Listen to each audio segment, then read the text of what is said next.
Porque uma coisa que eu falo, que eu fiz, que talvez eu não possa recomendar, cara, eu comprei o carro, eu comprei o Mitsubishi Lancer e eu nunca entrei em um. Não é que eu não dirigi o carro que eu comprei. Eu nunca dirigi nenhum Mitsubishi Lancer na minha vida. E aí galera, beleza? Eu sou o Vitor Noleto, tenho 28 anos, moro em Goiânia, Goiás. E esse é o primeiro vídeo do canal cujo objetivo vai ser falar um pouco sobre o meu carro, tá mostrando as melhorias que eu pretendo fazer nele. E nesse vídeo introdutório eu vou estar explicando um pouco sobre o processo da compra do carro, que foi um pouquinho fora do convencional.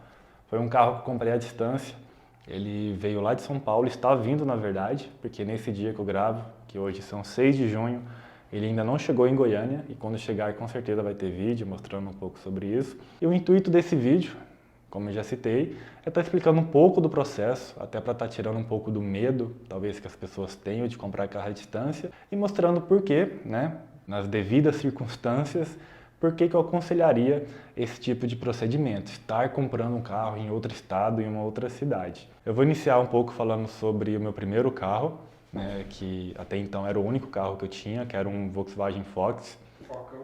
Focão, que eu adquiri ele em 2015, quando eu peguei, ele já tinha 80 mil km e ele é de 2010, então eu já estava com 5 anos. Foi um carro que na época me ajudou bastante, principalmente por causa da faculdade, a faculdade não era tão perto. Então foi um carro que fez história na faculdade, meus amigos estavam sempre juntos, a gente fazia algumas viagens, eu estava sempre dando carona para algum amigo ou para outro. Então foi um carro bem divertido de ter, foi um carro que me ajudou bastante. Com certeza nesses 7 anos que eu fiquei com o carro, a gente vai criando um vínculo, né, afetivo, um carinho com o carro. Foi um pouco difícil estar me desfazendo do carro, mas o que me ajudou a estar tomando essa decisão foi a idade do carro, que por ser um carro dessa categoria, um carro popular, é um carro que vai passando o tempo, principalmente mais de uma década, né, desde a fabricação daquele carro, os problemas naturalmente vão aparecendo. Então, já tinha chegado na época que o carro todo mês tinha um problema para resolver. Às vezes não resolvia, às vezes ficava com raiva e falava, não, esse problema vai ficar aí. Alguns outros problemas eram mais sérios, o carro ficava praticamente um mês na oficina. Na verdade não ficava um mês, mas todo mês ele estava na oficina. Então isso me criou a coragem, né, de adiantar a decisão de trocar de carro, que eu já havia planejado para o final do ano que vem, mas me adiantei. Falei, não, vou trocar de carro, esse carro do jeito que tá não tá bacana. E foi isso. Tomei a decisão de trocar de carro e a primeira coisa que eu fiz, também fora do convencional, foi desenvolver uma aplicação que me ajudasse a tomar essa decisão, me ajudasse a escolher, né, o melhor carro possível, né, dentro do meu orçamento, que eu já havia estipulado que seria 80 mil reais. Essa aplicação foi para mim algo bem interessante que surgiu, no qual eu usei meu conhecimento, né, como programador, que é a minha profissão já há 7 anos, sou desenvolvedor de software. Então fiz essa aplicação, cujo objetivo era garimpar os anúncios dos 4 maiores sites que eu conheci, né, de anúncios de carros, que é o LX, o Webmotors, o iCarros e Usados BR. Então a minha aplicação, o que ela fazia? Todos os dias, ou até mais de uma vez no dia, baixava todos os anúncios nesses sites de alguns modelos que eu queria estar monitorando, né? E com isso eu conseguia ter uma noção dos 3 atributos principais iniciais que eu tinha que estar tomando atenção, que é a quilometragem do carro, o ano e o valor também. Os primeiros 3 modelos que eu monitorei é o trio alemão que eu falo, né? A BMW 320, o Audi A3 ou A4 e a Mercedes C180. Mas eu percebi que para o meu orçamento de dinheiro, né, de financeiro de 80 mil reais, as opções desses 3 carros que se encaixavam nesse orçamento não seria muito interessante para mim. Porque ou seriam carros antigos, de 2010, 2011, meio que na idade do meu Fox, ou muito rodados, de 100 mil km para cima. Então eu estaria saindo do Fox, né, para um carro bem mais interessante, só que ainda mantendo a característica de ser um carro antigo, de mais de uma década, e de ser um carro muito rodado, né, porque o meu carro, eu peguei ele, o meu Fox, eu peguei ele com 80 mil e vendi ele com 130. né? Então eu estaria saindo, é claro que a qualidade do carro seria outra, mas eu queria ter um gostinho assim de um carro novo, né? Então foi por isso que eu abandonei a decisão de ter um carro desses três e fui para uma opção mais modesta. Daí surgiu, me apareceu em visão, né, os carros, os sedãs aí que acho que são os mais clássicos que tem nessa categoria, que é o Corolla e o Civic. São carros que eu sei que são confiáveis, que todo mundo que tem fala bem, por ser carro japonês, ter toda a questão de confiança na mecânica do carro, ser um carro que tem uma duração mais elevada também das peças. Comecei a monitorar esses dois modelos, o Corolla e o Civic. Eu percebi que o Civic ele tem uma proposta mais legal, que é uma coisa que eu queria, que é uma proposta mais esportiva do que o Corolla, só que em contrapartida também era mais caro. O que eu queria, que era assim, 2018, até uns 40 mil km, os Civics que eu estava encontrando aqui era 100, 110 mil, já estava ultrapassando um valor considerável do meu orçamento. Os Corollas também dava para achar um de 80, 90 mil interessante, mas foi aí que surgiu a terceira opção, que foi o Mitsubishi Lancer. Eu tenho um amigo no trabalho, o Vinícius, que ele é apaixonado nesse carro, o Mitsubishi Lancer, e por mais que eu sempre tenha conhecimento do carro, né, do Mitsubishi Lancer, acho que qualquer pessoa que tenha jogado algum jogo, seja Need for Speed, qualquer jogo, sabe qual carro é o Mitsubishi Lancer. Eu nunca dei atenção para o carro justamente por pensar que a única opção do Mitsubishi Lancer era a Evolution, que é um carro de 200 mil reais para cima. Então é um carro que eu nunca dei atenção porque nunca, assim, pelo menos hoje, não está no meu alcance. Não tem por que eu estar querendo ter esse carro se até onde eu sabia não tinha como eu ter esse carro. Conversando com o Vinícius, ele me mostrou que não, existem outras versões do Mitsubishi Lancer e que o que a maioria das pessoas fazem é simplesmente colocar um body kit que se assemelha com o Evolution e tudo mais. E foi aí que eu descobri as versões sedã do Mitsubishi Lancer, né? Que tem o Lancer GT, o Lancer HLT. E eu percebi que é um carro muito confiável, né? Tem toda essa questão de ser um carro japonês ainda. E é um carro que ele ainda ficava mais barato, quando você comparava de igual para igual, de ano, quilometragem com Corolla e com Civic, é um carro que era mais barato que esses outros dois. É claro que tem alguns acessórios a menos, né? O painel de um Corolla e de um Civic é melhor, um Corolla e um Civic deles tem teto solar e tudo mais, até que o Lancer GT tem, mas não são todos. Então, assim, em questão de interior, o Corolla e o Civic são superiores quando você compara do mesmo ano. Só que para quem está saindo de um Fox 1.0, o que o Lancer HLT tem a oferecer, pô, já é um puta avanço já. Então foi, pesquisando muito, eu decidi, vai ser o Mitsubishi Lancer, vai ser o meu próximo carro. Com a ajuda da minha aplicação, eu comecei a pesquisar o Mitsubishi Lancer mais conservado possível que eu pudesse estar comprando. E aqui entra uma curiosidade. Aqui em Goiás, nem vou falar Goiânia, existem apenas, da última vez que eu olhei no LX, 8 Mitsubishi Lancers anunciados. Você acredita nisso, Gabriel? Só 8, cara. Tipo, Corolla Civic tem 500, velho. O Lancer, todos, independente de versão, de ano, de quilometragem, tem 8 anunciados. Do jeito que eu queria, que era uma quilometragem mais baixa, um ano mais novo também, eram 3 opções só que tinha. Um aqui em Goiânia, um em Anápolis e um outro em Brasília, né? Não chega a ser Goiás, mas aqui tá perto, aqui da região também. E eu fui garimpando, pesquisando, até que eu descobri esse Lancer lá de São Paulo, com apenas 15 mil quilômetros. E eu entrei no impasse. E aí, será que compensa? Até que ponto vale o esforço para ter um carro menos rodado, né? Aí eu fui, com baixa quilometragem. Aí eu fui conversar com muitas pessoas, conversar com meu primo, com meu pai, com pessoas que tivessem uma experiência maior nesse sentido. Mas eu já estava decidido, cara. Eu já sabia internamente que, independente da resposta, eu queria, sabe? Eu queria ter o carro mais conservado possível, assim, independente do... Não independente, é claro que tudo tem um limite, mas estudando o que eu estaria pagando de adicional nisso, eu cheguei à conclusão que sim, valeria a pena. Até por causa da cor dele, é um carro preto, a cor que eu queria para o meu carro, então já estava meio que tudo certo nessa questão, pelo menos não teria que pintar o carro. Então eu vi que sim, eu estaria disposto a estar passando pelos esses obstáculos, né? Estar comprando um carro em outro estado do que estar comprando um carro aqui na minha própria cidade, por exemplo. Porque tinha um Lancer aqui em Goiânia, de 2019 também, só que ele tinha 50 mil km, né? 35 mil km a mais que o de São Paulo. Pouco, realmente é pouco. Você vê que eu peguei o meu primeiro carro, quando eu peguei, ele estava bem conservado, ele tinha só 80 mil. Então, se eu pegasse esse Lancer aqui de Goiânia com 50, já seria um avanço já comparado ao meu primeiro carro. Mas não, foi assim um luxo, digamos, ou um presente, interpretem como quiser. Nem eu mesmo sei interpretar essa decisão direito, mas simplesmente eu decidi que eu ia ter o Lancer mais conservado possível. A ponto que se a Mitsubishi ainda fabricasse o Mitsubishi Lancer, muito provavelmente eu financiaria um zero, mesmo ultrapassando o orçamento meu dos 80 mil.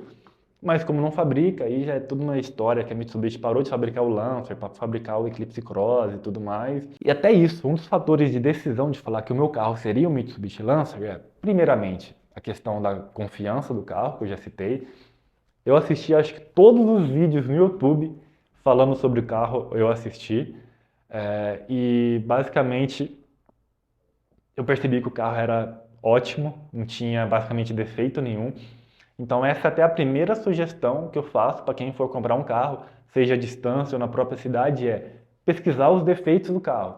Não basta só você pesquisar as vantagens, as maravilhas do carro. Eu acho que é muito importante você estar ciente que carro é uma máquina e máquina está sujeita a defeito, principalmente que é uma coisa de fábrica, é uma coisa que são outras máquinas que fazem, que são máquinas que também estão sujeitas a defeitos, então é natural. Acho que a coisa mais natural possível é um carro, um modelo, uma versão específica ter algum defeito crônico, ter algum defeito que apareça depois de 50, 60 mil km, enfim. E meio zerando os vídeos do YouTube, como eu citei, os únicos defeitos que eu encontrei no Lancer foram três.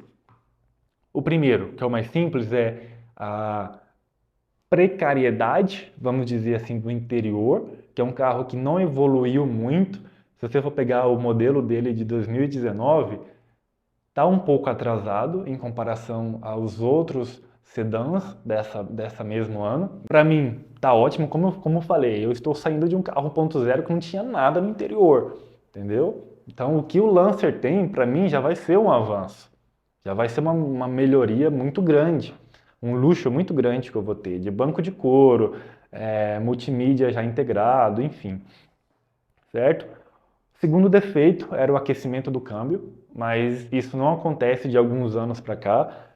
Se eu não me engano, acho que de 2016, acho que a fábrica da Mitsubishi já corrigia isso nos Lancers que saía de fábrica e que desse ano para trás as concessionárias, eu acho que elas corrigiam isso, acho que chama kit de... Eu esqueci agora o nome do kit, mas era um kit que você instalava no carro e corrigia esse problema do aquecimento do câmbio. Então era um problema que eu, no carro que eu comprei, não precisaria me preocupar. E o terceiro problema é que todo mundo fala que o carro é manco, né? Tem toda uma questão associada do câmbio CVT, porque o meu modelo é automático, até um outro vídeo que eu quero fazer, falando um pouco sobre as diferenças dos modelos dos Mitsubishi Lancers, certo? E esse modelo que eu peguei, automático, câmbio CVT, todo mundo fala que é um carro manco. É um carro 2.0, mas que toma benga de todo mundo. Para mim tá tudo bem, eu aceito isso, é um carro que tem 160 cavalos aí de fábrica, comparado com, mais uma vez, comparado com o que eu tinha, um carro 1.0 que é 70 cavalos, cara, já é o dobro da potência. Então, para mim tá tudo bem. Eu não sou piloto também, aqui onde eu moro também, o que mais tem como fala? Os sinais de pardal, o que mais tem é pardal, então eu sei que correr aqui um carro extremamente potente para mim, o que mais ia acontecer era eu ganhar multa doidada aí. O que já, o que já, o que já acontecia com o Fox, já, diga-se de passagem. Mas tudo bem. Então, assim, é a dica que eu falo. A primeira dica principal é ir atrás dos defeitos, dos problemas que o carro pode ter. Porque a partir do momento que você estar ciente disso, que você estar ciente dos problemas e você aceita, de certa forma, você abraça até os problemas do carro, cara, você só tem a ganhar, porque nada vai ser surpresa, você consegue se preparar para aquele problema, né? E, enfim, então esse para mim é o primeiro passo quando você decide ter tal carro, é primeiro buscar os problemas, depois você vai atrás das qualidades. Beleza? Então é isso, decidi que ia comprar um Mitsubishi Lancer e decidi que seria esse de Osasco. E agora? Como que eu sigo com a negociação? Porque eu sei que eu não sou o primeiro e não vou ser o último cara que vai comprar um carro de outro estado. Eu sei que muitas outras pessoas já fizeram isso. Só que uma coisa que eu vejo que é natural é geralmente a pessoa ir até a cidade, ir até o estado, né? Fazer uma viagem só para ver o carro, né? Você vê o carro para ver se realmente é aquilo que o anúncio está fazendo, que está dizendo. E eu não fiz isso. Eu cogitei a fazer isso. Também vou explicar por que que eu não fiz, mas a gente vai chegar lá. Então, o primeiro processo de comprar um carro à distância é conversar com o vendedor e se confirmar de que aquele carro que ele anunciou é verdade, se não é um golpe. E essa questão de golpe de internet, principalmente para venda de carro, eu acho que é a coisa que mais existe aí no Brasil. Então é muito importante ter cuidado nesse tipo de negociação, certo? Então, Qual é a forma certa de fazer isso? cara, primeira coisa é você conversar com o cara, assim, acho que conversa. O primeiro passo é conversar bastante, tirar todas as dúvidas, pedir foto, né? Porque a partir do momento que você pede uma foto, um vídeo, de tal jeito, o cara vai ter que tirar, porque geralmente a maioria dos golpes, os caras anunciam carros que não são deles, né? Então ele pega uma foto da internet, se você pedir um vídeo, uma foto, muito provavelmente ele não vai conseguir te dar. Então, eu pedi mais fotos, mais vídeos, até dele mostrando não só o carro, mas ele também, para eu ter ciência que eu estava falando com com aquela pessoa que se dizia, mas também com o dono do carro. Então, fiz chamada de vídeo com o dono, isso é importante também, assim, você ir criando essa confiança que a pessoa que está vendendo o carro é uma pessoa idônea. Acho que é idônea a palavra? Boa índole. É, de boa índole, certo? Esse eu acho que é o primordial. Infelizmente não tem uma fórmula mágica para isso, não tem uma receita que você tem que fazer, faz isso, isso, isso, e a pessoa é confiável. Não, isso é o primeiro passo, é a conversa, entendeu? Você tem que conversar com a pessoa e você vai vendo alguns sinais. Eu acho que não é muito difícil você capturar alguns sinais de cilada, entendeu?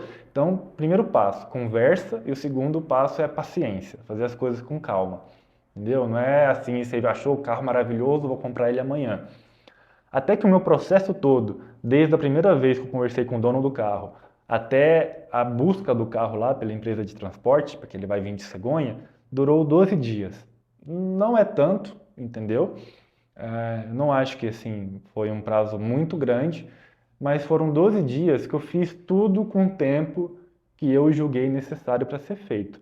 Então, o processo que eu vou estar te detalhando melhor agora, da compra do meu carro, foi primeiro achar o anúncio, primeiro decidir o modelo, né? Eu acho que assim, existem 1 bilhão de modelos da mesma categoria, você fala assim, sedã, hatch, esportivo, familiar, de 7 lugares. Cara, independente da categoria do carro que você quer, vai ter muitas opções de modelo.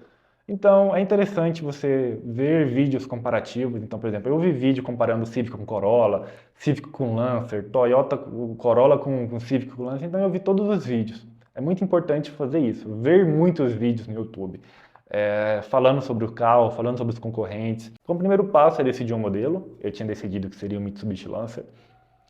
Segundo passo, decidir qual vai ser o carro que você vai comprar. No caso, eu decidi que seria esse de Osasco, certo? Terceiro passo, criar uma confiança com o vendedor, tirar todas as dúvidas, realmente se comprovar que o anúncio que você encontrou é realmente aquilo que você está esperando, beleza?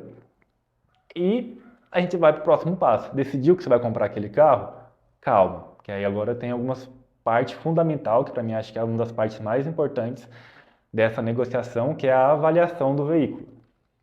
Por mais que o veículo, o dono fale que o veículo esteja em um bom estado, e por mais que ele realmente esteja falando a verdade, ele provavelmente não é um mecânico, não é um profissional especializado em avaliação de carro, certo? Então, o que eu fiz foi ir atrás de empresas que prestam serviço de vistoria veicular. E aí você vai achar um monte em qualquer cidade do Brasil. Então vamos supor que meu carro era de Osasco. Eu fui lá no Google e coloquei vistoria veicular Osasco. E apareceu umas 10 empresas para mim. Então peguei o WhatsApp dessas 3, 4 empresas, as maiores, as que tinham mais avaliações no Google. Peguei o WhatsApp, fiz um orçamento e decidi uma, escolhi uma. Eu escolhi. É muito importante que você escolha. É claro que você vai precisar da ajuda do dono, né, para o dono levar o carro lá na oficina, mas é muito importante que você escolha, que o dono do veículo não participe dessas escolhas das oficinas, até para não ver conflito de interesse, né? Porque ele poderia levar numa oficina que é amiga dele e tudo mais. Então é muito importante que o dono do veículo não participe dessa decisão, seja uma coisa sua, você converse. Então eu conversei com 3 ou 4 vistorias, agora empresas de vistoria, e o que foi que eu pergunto? O preço, né? Para ter uma noção. E já adiantando aqui, uma vistoria veicular varia de 300 a 500 reais, 550. A empresa que eu escolhi cobrou 350 reais. Para mim foi um preço muito justo para eu ter a confiança, assim, falar, não, o carro realmente está legal. E uma outra coisa que é importante vocês perguntarem é exemplo ou modelo dos relatórios que eles emitem, porque uma vistoria veicular é justamente isso, eles vão emitir um laudo falando bem detalhado. O meu laudo teve umas, sei lá, 20 páginas e é extremamente detalhado, eles vão atrás se o carro teve batida, se teve leilão, quem pertenceu ao carro, entendeu? Então, por exemplo, na minha vistoria eu pude ver que antes desse dono, o carro estava atrelado à concessionária, né? Então batia os fatos, que realmente o dono buscou o carro 0 km da concessionária e tudo mais. Então, esse é o primeiro passo, levar o carro numa vistoria veicular. Só que eu descobri que as vistorias veicular, elas não olham nem a mecânica do carro e nem a elétrica, que é uma parte essencial do funcionamento do carro. Então, é muito importante que não só a pintura ou as condições, digamos, legais do carro, né? Se o carro não está associado a algum processo e tudo mais, que é isso que basicamente a vistoria olha, mas também se o carro está funcionando como deveria, né? E quem vai prestar esse tipo de serviço? Uma oficina mecânica, né? Então, meu segundo passo foi encontrar uma oficina mecânica que pudesse fazer a avaliação do carro para mim, né?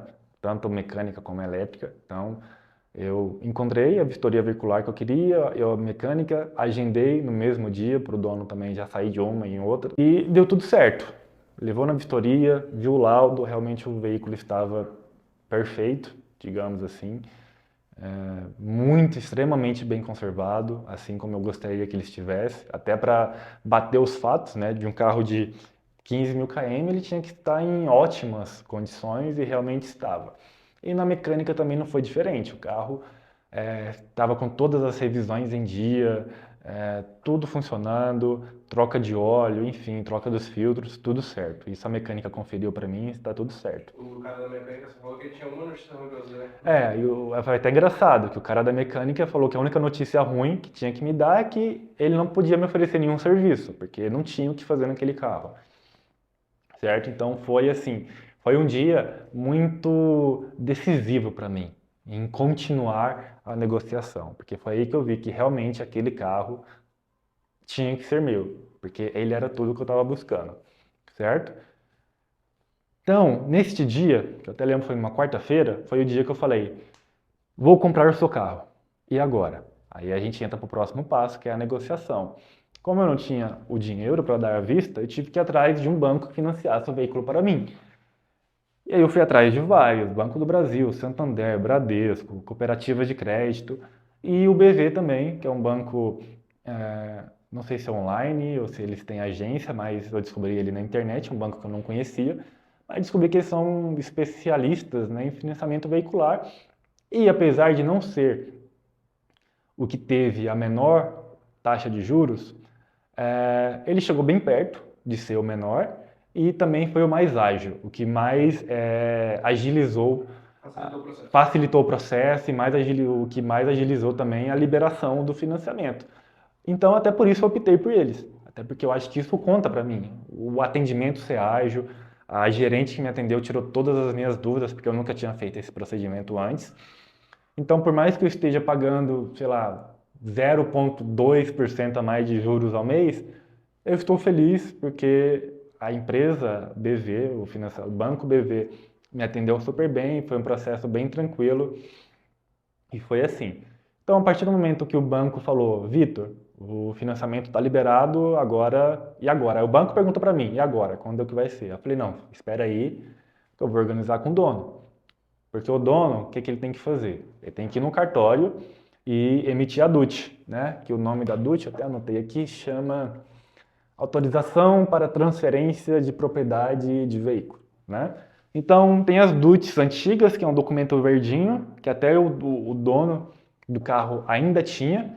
Hoje em dia, geralmente, é mais difícil você ver essa verdinha, geralmente é online, acho que você emite no aplicativo do Detran, imprime, vai lá no cartório. A gente combinou para fazer o seguinte, ele preenche a DUT, manda foto para mim, do já reconhecido em firma, com tudo autorizado já, não só preenchido, mas já reconhecido em cartório, com todos os carimbos, assinatura do cartório.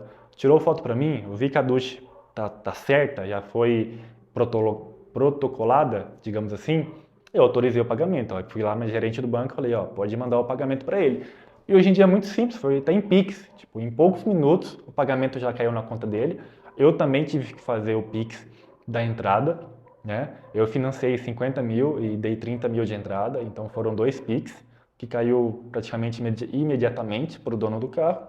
E a partir daí entra, eu acho que o lado, assim, a parte mais frágil desse processo de comprar um carro à distância, que é o seguinte: a partir do momento que os Pix foram recebidos pelo dono, o dono estava tanto em posse do dinheiro como do carro. Então eu estava assim em completo, Mãos atadas. mãos atadas, digamos assim. Eu estava, digamos assim, em desvantagem na negociação. Mas como eu já tinha uma segurança e uma confiança no dono do carro, né? Eu estava tranquilo, eu realmente estava assim com o coração tranquilo. Mais uma vez eu falo, é um procedimento que você tem que fazer com cautela, porque tem muita brecha para dar errado. Isso eu não vou mentir. Não vou falar que é só mil maravilhas, que é, não tem chance de dar errado, porque chance tem. Mas também tem tem todo o que você pode fazer para não deixar que as coisas deem errado, entendeu? Então, assim, eu estava tranquilo, realmente. Sabia que o carro estava na posse do antigo dono, né? Porque a partir daí eu já era o dono do carro, mas já estava tudo organizado.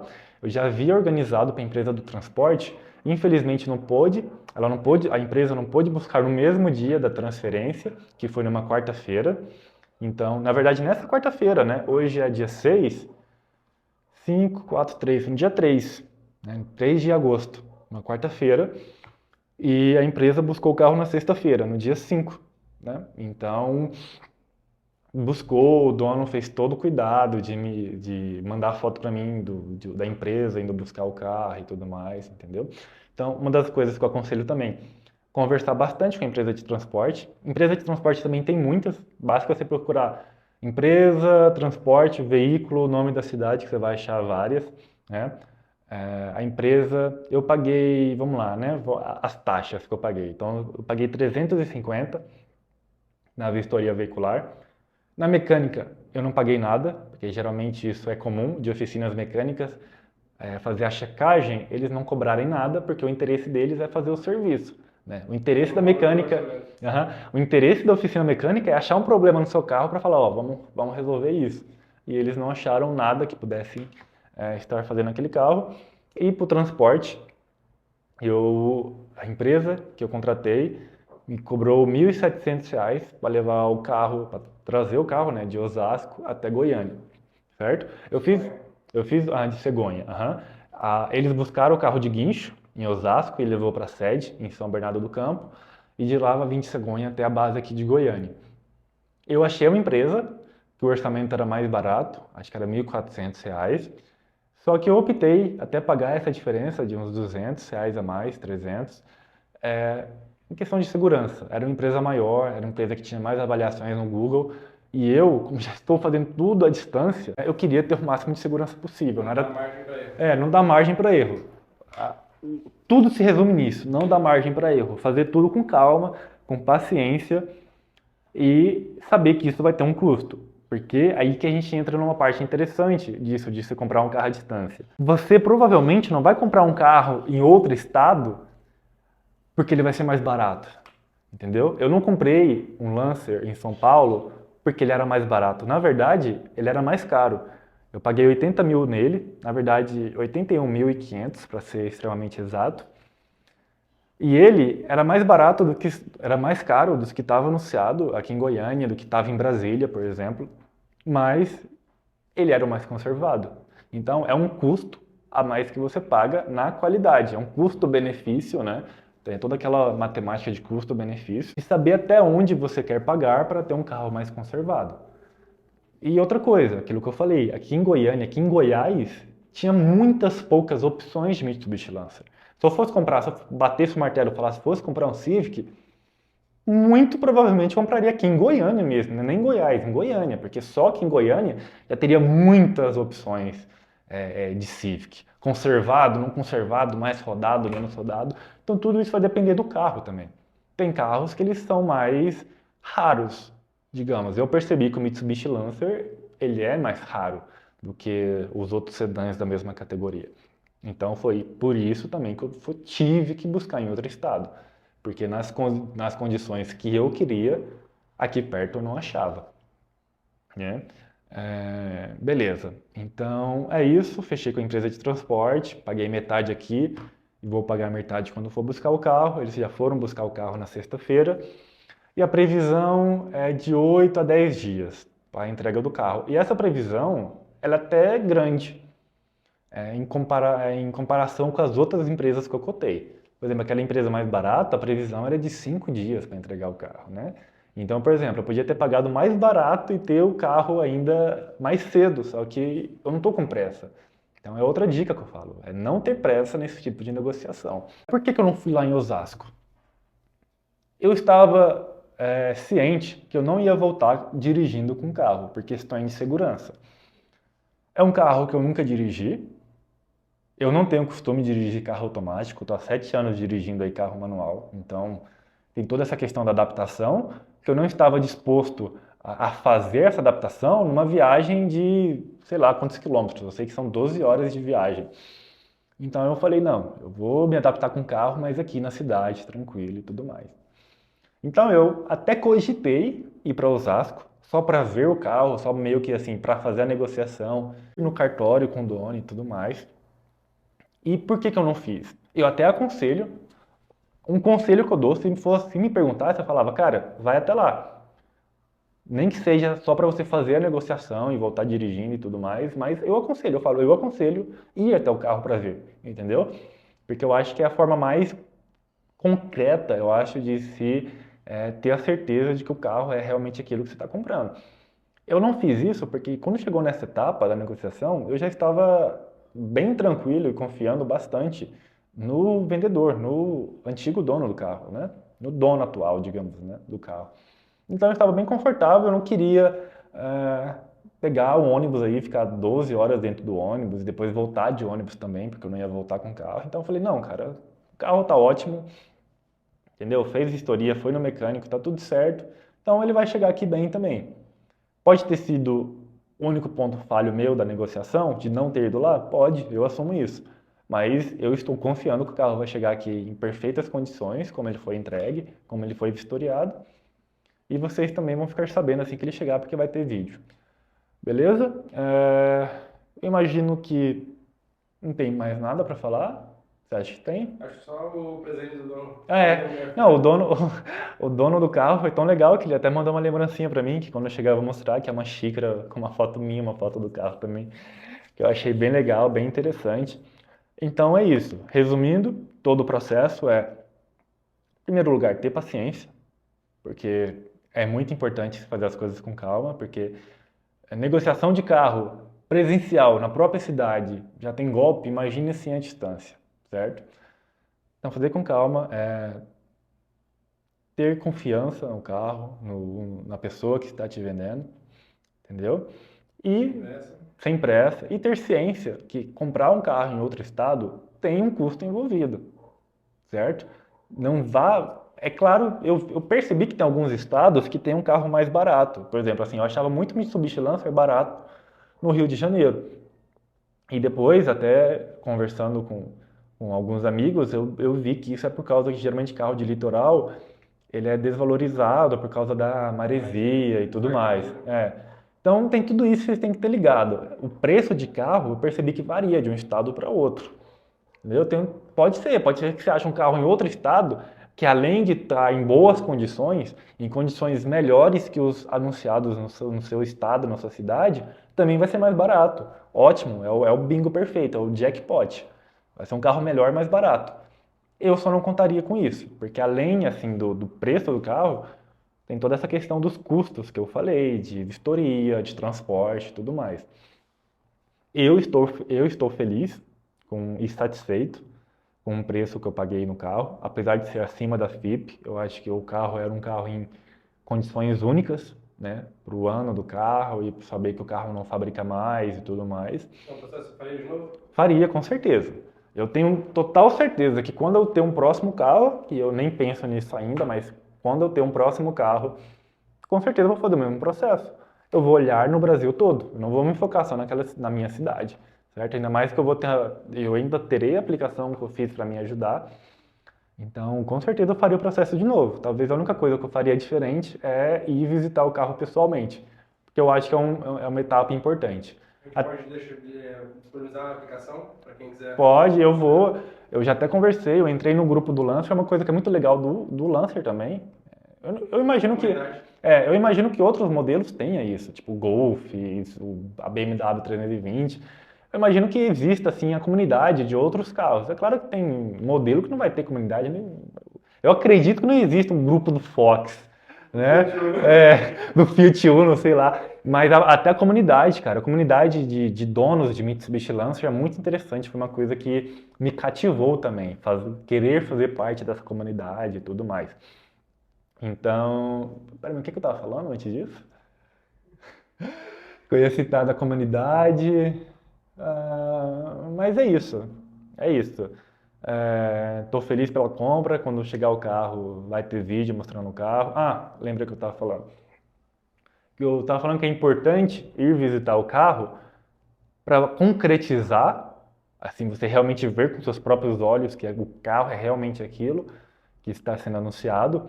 E uma outra coisa que é muito importante é o test drive, você dirigir o carro antes de comprar. Porque uma coisa que eu falo, que eu fiz, que talvez eu não possa recomendar, cara, eu comprei o carro, eu comprei o Mitsubishi Lancer e eu nunca entrei em um. Não é que eu não dirigi o carro que eu comprei, eu nunca dirigi nenhum Mitsubishi Lancer na minha vida.